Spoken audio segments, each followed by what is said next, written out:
Alright guys, so welcome to the session, and in this particular session we are going to talk about how to install MySQL in Windows. So let's get started. First of all, you will go to Google and you will look for MySQL database download for Windows, and you will get this link dev.mysql.com downloads installer.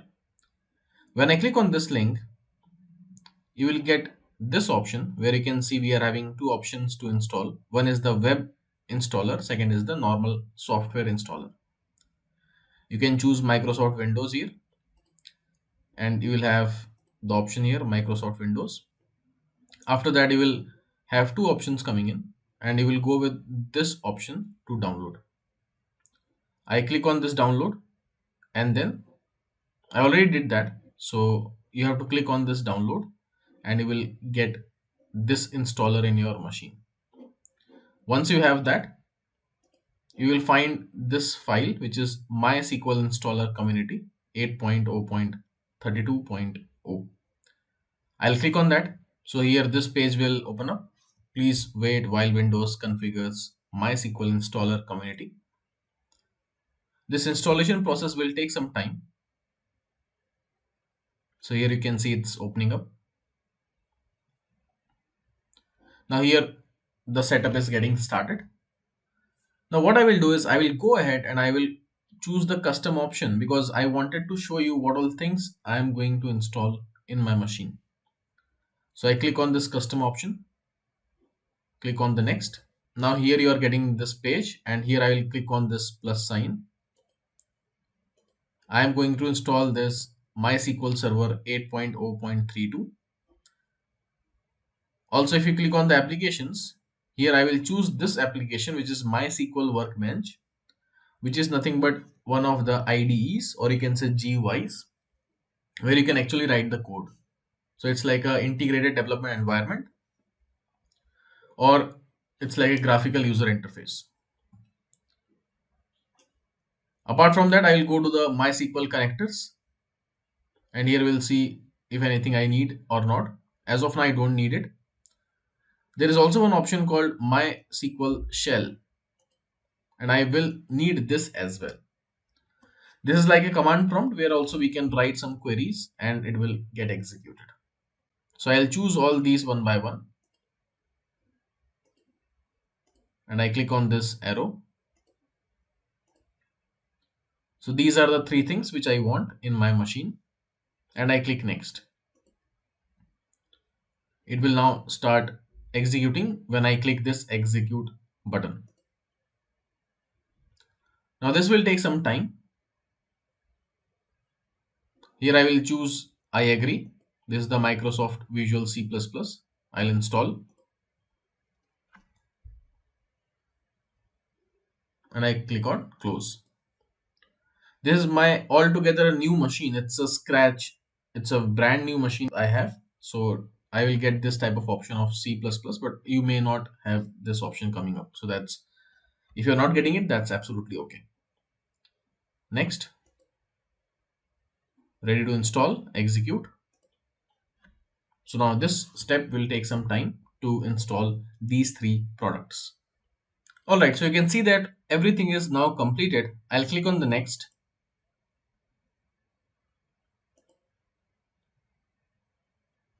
Click on the next again for configuration. Here you can see the port is 3306. Nothing will be changed here. Everything will be as is. I will not make any changes out here. Click next. Now here we have use strong password encryption for authentication. We'll go with this option only. Next. I'll give the password out here.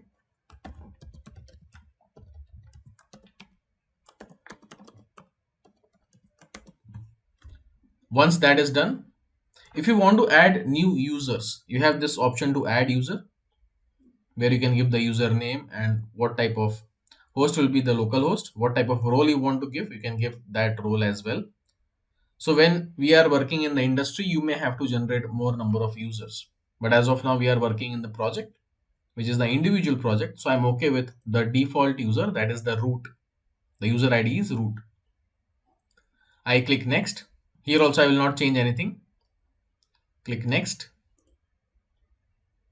Here, yes, grant access to user running the Windows services. If applicable, the administrators group only. Other users and group will not have access. That's okay. Let's keep this as is.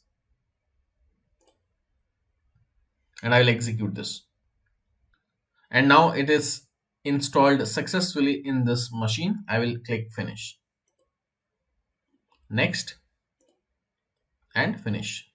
Once I click on this finish, it will start MySQL workbench and also MySQL shell, which is after setup. So I click finish. You can see this shell is coming up. At the same time, workbench will also open up in some time. You can see the workbench is also opening up. I'll minimize this for some time and I'll close this window as well.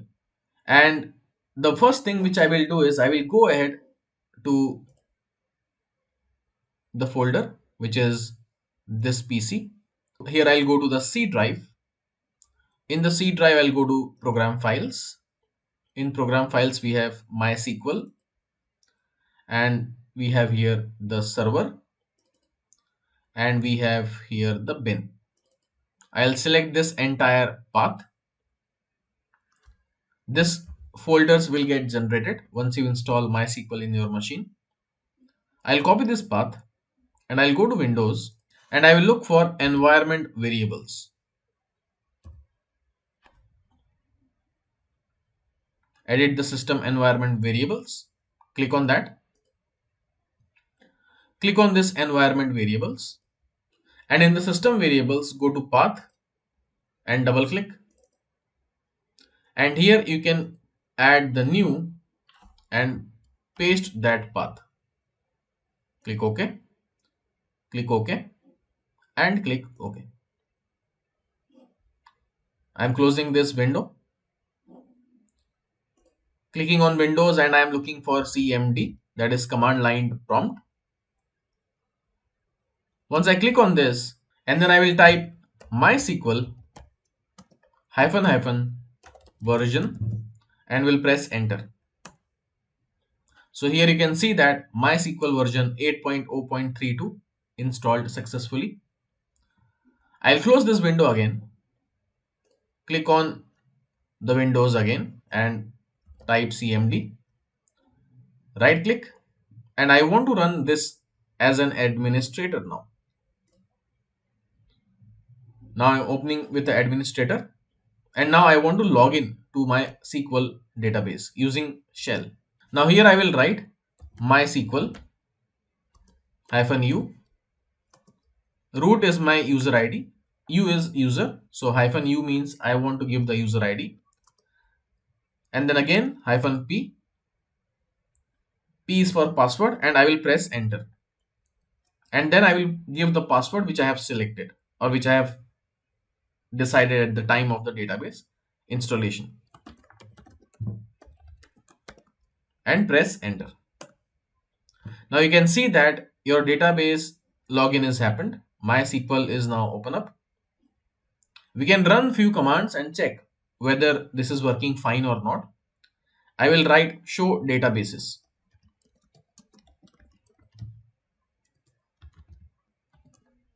And here you can see that these are the default databases which are present in MySQL as of now.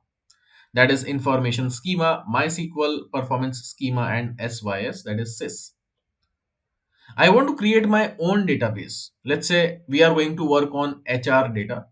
So I want to create the new database called HR or HRDB. So I will write create database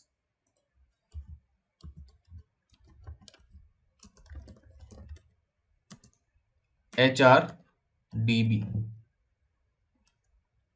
Don't forget to put this semicolon and press enter. So here you can see that query OK, one row affected. Now I can use this arrow key. Up arrow will give me all the previous commands which we have ran. So here we have show database command again coming in. I'll press enter again. And once I'm pressing the enter, you can see that the first entry is HRDB. That is the new database which you have created. Now I'll go to the workbench, And here I will connect again. So basically I have to click here. It will ask for the password and I'll press OK. And I am now logging into SQL Workbench. This is the place where actually we write the queries. I click on this schemas and here you can see that you are having the HRDB also coming in. There are no tables, views, stored procedures and function. So that's okay. As of now, we did not create anything in this database. So you should be ready till this. From the next sessions, we are going to have a detailed discussion about how SQL works, and we are going to create a lot of interesting tables and interesting insights from those tables once we are having the data in that. So I am very much excited. I hope you are going to have a great learning experience of MySQL.